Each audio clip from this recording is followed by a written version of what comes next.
예, 할렐루야. 여러분, 반갑습니다. 날씨가 많이 춥고 또 궂은 날씨인데도 이렇게 하나님 예배하려고 나오신 여러분들이 정말 하나님의 복을 받으실 줄로 믿습니다. 예, 이제 우리 한 이틀만 있으면 2023년이 벌써 끝나네요. 그리고 이제 또 새해가 밝아옵니다. 왜 이렇게 시간은 빨리 흐르는지, 그렇죠? 그리고 참 이 인생의 그러한 시간들이 돌이켜보면 참 빨리 지납니다. 저도 뭐 지금 50의 한 중반을 이제 바라보는 나이에 있지만 대부분 여기 저보다도 훨씬 연배가 있으신 그런 어르신들입니다. 한번 돌이켜보세요. 인생 쉽습니까? 참 어렵더라고요. 그렇죠? 예, 인생 살아가는 것이 그렇게 만만한 일은 아닙니다. 하지만 우리에게 이 주어진 인생 분명히 값진 건 맞습니까? 예, 내가 몸이 지금 힘들고 아프고 또 하는 사업이 안 되고 여러 가지 일들이 안 되고 재정적인 어려움이 있고 또 친구나 가족들을 잃고 하는 그런 슬픔과 아픔 속에서도 사실 돌이켜보면 우리의 인생은 참 값진 것입니다. 그렇지 않을까요? 그래서 오늘은 우리가 살아가는 이 인생과 삶과 또 죽음의 문제에 대해서 다시금 한번 생각을 해봤으면 좋겠습니다. 방금도 말씀드린 것처럼 어떤 경우에는 우리가 살아가면서 너무 힘든 일을 만나요. 몸도 아프고 지치고 뭐 사업도 안 되고 뭐 사람들에게 상처받고 막 이게 살기가 싫습니다. 그래서 때로는 그런 푸념들도 늘어놓잖아요. 그냥 내가 정말 사는 게 지쳤다. 나 그냥 빨리 죽고 싶다. 사는 것보다 차라리 죽는 게 낫겠어요 하고 그렇게 삶을 푸념하고 내 인생을 포기하려고 하는 마음, 또 좌절하는 그런 마음들이 어떨 때에는 분명히 생기더라는 거예요. 그렇죠? 그래서 우리의 이 주어진 삶을 원망하고 불평하고 또 나를 이렇게 창조하신 지으신 하나님을 원망하면서 살아갈 때도 있습니다. 그러한 대표적인 인물이 사실 우리도 그러하지만 성경에 한 사람이 나오고 있어요.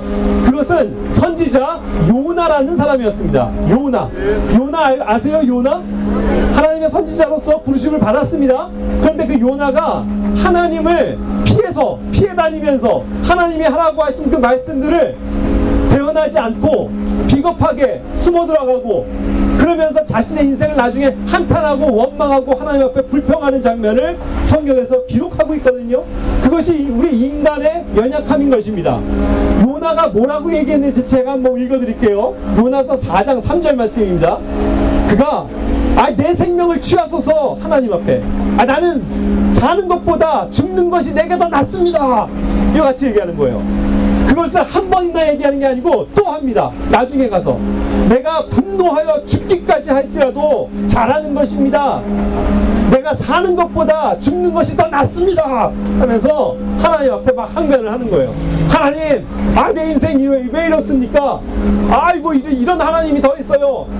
저 하나님 싫습니다 하면서 차라리 나 죽는 게 낫겠습니다 하면서 막 하나님을 원망하는 겁니다. 자, 그런데 이게 왜 그렇게 된지 제가 잠깐 사전에 배경을 설명드릴게요.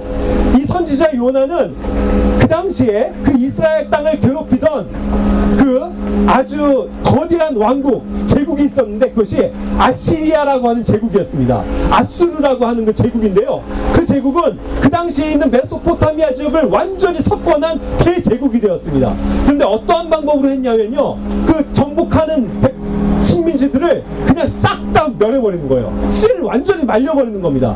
사람들을 무참하게 살해하고 아이건 여자건 불쌍히 여기지 않고 다 죽이고 뭐 심지어는 막 목을 막 쳐서 목을 성에다가 달아놓고 막 살가죽을 벗기고 그렇게 하면서 공포 정치를 펼쳤던 거예요. 그런 어마무시하게 근방에 있던 민족들을 괴롭히던 아수르였습니다.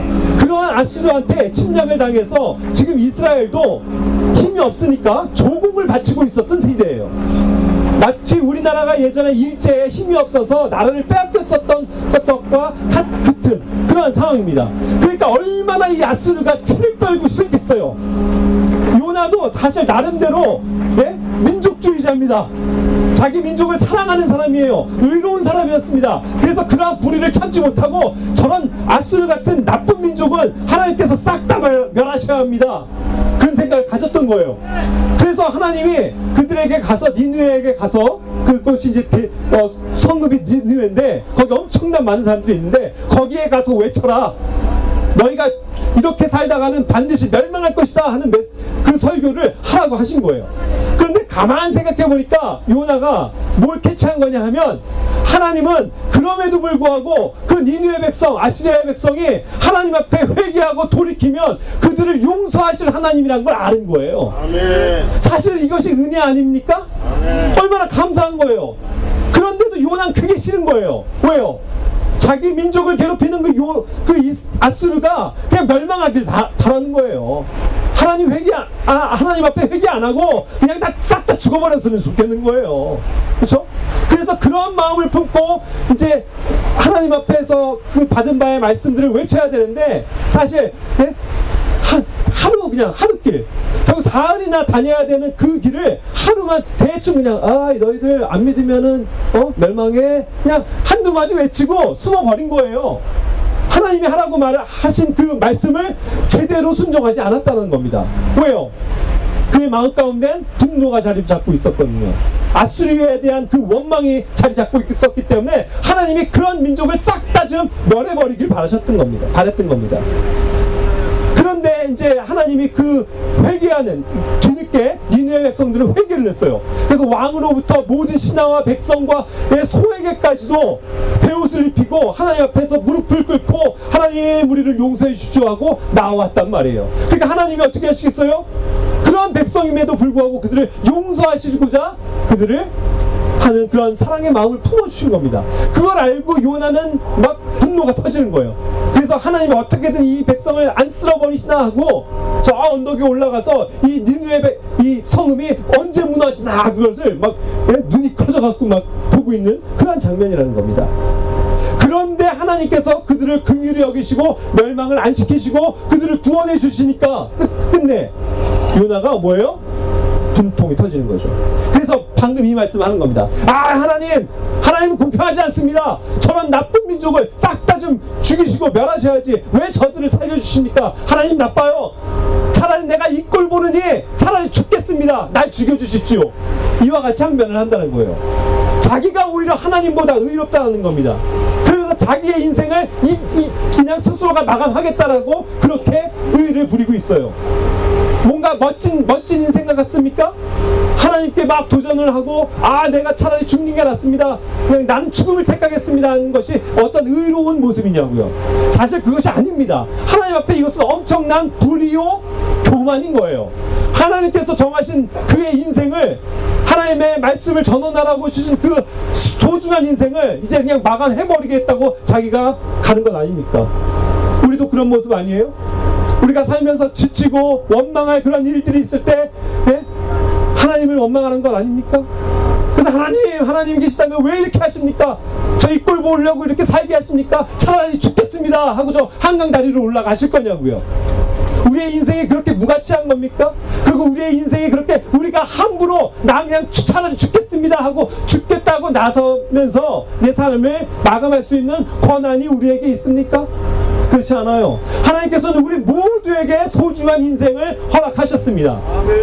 그리고 하나님의 뜻대로 살아가기를 원하시는 거예요. 자, 이제 주제를 좀 환기시켜 봅시다. 우리는 저번에도 제가 와서 설명을 드렸습니다만 예수 그리스도께서 이 땅에 오셨습니다. 여러분 무엇을 위해서 오셨습니까? 바로 저와 여러분들의 죄를 대신해 주시기 위해서, 그것을 용서해 주시기 위해서 예수님이 이 땅에 오신 거예요. 그래서 십자가에서 피 흘려 못 박혀서 죽으셨습니다. 그리고 우리에게 영원한 생명을 허락하시기 위해서 셋째 날에 다시 살아나셨습니다. 그분 예수 그리스도를 믿으면 우리는 구원받는다라고 말씀을 드렸습니다. 그것을 믿으세요? 예수님을 내 마음의 구주로 믿고 받아들이셨습니까? 그러면 그때 제가 뭐라고 그랬냐면 그때야말로 다시 우리의 인생이 새롭게 태어나는 때다라고 말씀드렸습니다. 기억나십니까? 많이들 여기 와셨는데요. 우리는 그렇게 해서 새로 태어난 겁니다. 하나님의 자녀로 새로 태어난 거예요. 자, 이제부터 그럼 다시 한번 생각해 봅시다. 하나님 안에서 새로운 인생을 살게 되었습니다. 새로운 태생이 되었단 말이에요. 고린도후서 고린도전서 5장 7절에서 말합니다. 그런즉 누구든지 그리스도 안에 있으면 새로운 피조물이라. 이전 것은 지나갔으니 보라 새 것이 되었도다. 우리는 완전히 새로운 사람이 된 거예요. 이제 새로운 삶을 살 수 있도록 하나님이 허락하셨다라는 말입니다. 그렇다면 이제는 우리는 뭐예요? 하나님의 자녀로서 하나님 자녀답게 살아야 될 것 아닙니까? 내 안에 있는 분노를 죽이고, 내 안에 있는 그 남을 미워하는 것을 죽이고, 죄의 그 유혹을 이기고, 나를 살리신 하나님만 바라보면서 살아야 되는 것 아닙니까? 그러면서 우리는 고백해야 돼요. 하나님, 나에게 새로운 인생을 허락하신 것을 감사합니다. 이제 남은 시간, 이제 남은 인생 제가 주님을 위해서 살아가겠습니다 하고 고백하는 것이 마땅하다는 거예요. 요나처럼 비겁하게 숨지 마십시오. 여러분들의 인생을 회피하지 마세요. 여러분들의 인생은 값진 것입니다. 하나님 안에서 새로 태어난 사람들은 영원한 생명을 누릴 하나님의 자녀들인 거예요. 우리는 다들 이와 같이 존귀하고 보배로운 분들입니다. 예? 우리의 인생은 정말로 가치 있는 거예요. 그래서 오늘 본문 로마서 말씀에서도 읽은 것처럼 그러한 고백을 하는 사도 바울을 봅니다. 요나와 같은 그러한 고백이 아니고 이 바울이야말로 참다운 그리스도인의 고백을 보여주고 있어요. 내가 살아도 주를 위해 살고 죽어도 이제 주를 위해서 죽겠습니다. 내가 살든지 죽든지 하나님의 것입니다. 여러분, 여러분들의 인생이 여러분 자신의 것입니까? 아니에요. 이제는 하나님의 자녀로 하나님의 것이 되었습니다. 그렇기 때문에 이제 우리가 살아가도 하나님을 위해서 살아야 되고 죽어도 주님을 위해서 죽어야 하는 것입니다. 그 믿음의 고백을 가지고 살아가는 우리들이 되기를 원합니다. 하나님께서는 그것을 위해서 우리에게서 생명을 주신 거예요. 요나처럼 불평이 나하고 원망이 나하고 여전히 내가 구원 받았음에도 불구하고 죄짓고 살려고 이 땅에 남겨두신 게 아닙니다. 서로 사랑하라고 복음을 아까도 얘기했처럼 그 우리를 위해서 희생하신 십자가의 사랑을 기억하면서 살아가라고. 그래서 서로 돕고 서로 사랑하고 서로 아껴주고 그러면서 나에게 생명을 허락하신 그 복음을 이 세상에 전파하고 살으라고 그렇게 새로운 생명을 허락하신 겁니다. 그와 같은 예수님 안에서의 새로운 생명을 확신하십니까, 여러분? 반대로 아직까지 내가 예수님을 알지 못하고 예수님을 믿지 않습니다. 그러신 분 혹시 계세요? 손 들어주세요. 없습니까? 정말 우리는 하나님 자녀된 거 맞습니까? 감사합니다. 아멘. 자, 그럼 우리 마지막으로 오늘은 이와 같은 고백을 해봅시다. 하나님, 내가 살아도 하나님을 위해서 살겠습니다. 죽어도 하나님을 위해서 죽겠습니다. 내가 살든지 죽든지 저는 하나님의 것입니다. 아멘. 우리는 하나님의 것입니다. 우리의 인생이 우리의 것이 아니에요. 그래서 요나처럼 내가 내 마음대로 살겠다, 내가 하나님 원망하고 내가 내 뜻대로 살다가 내가 원하는 시간에 죽겠습니다 하는 그러한 가치 없는 인생이 아니고 하나님께서 정해주신 그러한 고귀한 인생이라는 겁니다. 하나님의 자녀답게 사십시오. 더 이상 실망하지 마세요. 좌절하지 마세요. 우리에게는 새롭게 주어진 하나님의 시간이 우리에게 열려져 있습니다. 그 2024년이 되기를 원합니다.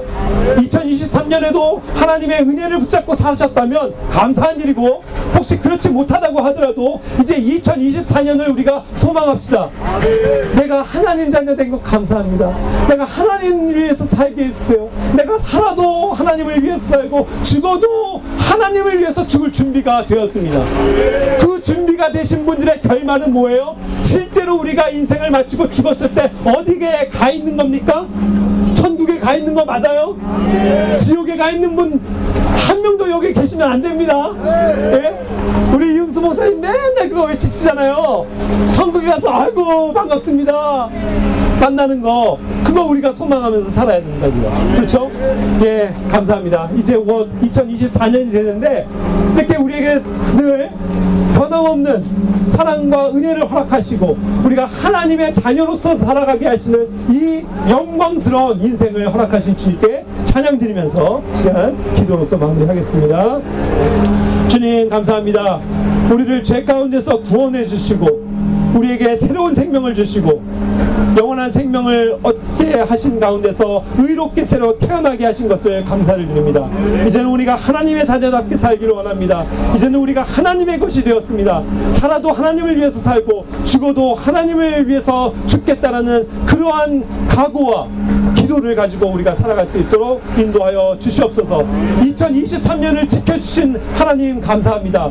2024년에도 우리에게 건강과 행복과 하나님의 그 진리로부터 오는 기쁨들을 누리며 살 수 있는 축복된 삶이 될 수 있도록 주여 인도해 주시옵소서. 추운 날씨에도 이 시간 우리를 불러주시고 하나님 안에서 예배케 하시는 주님을 찬양드리오며 감사드릴 때 우리 주 예수 그리스도의 이름으로 감사하며 기도드립니다.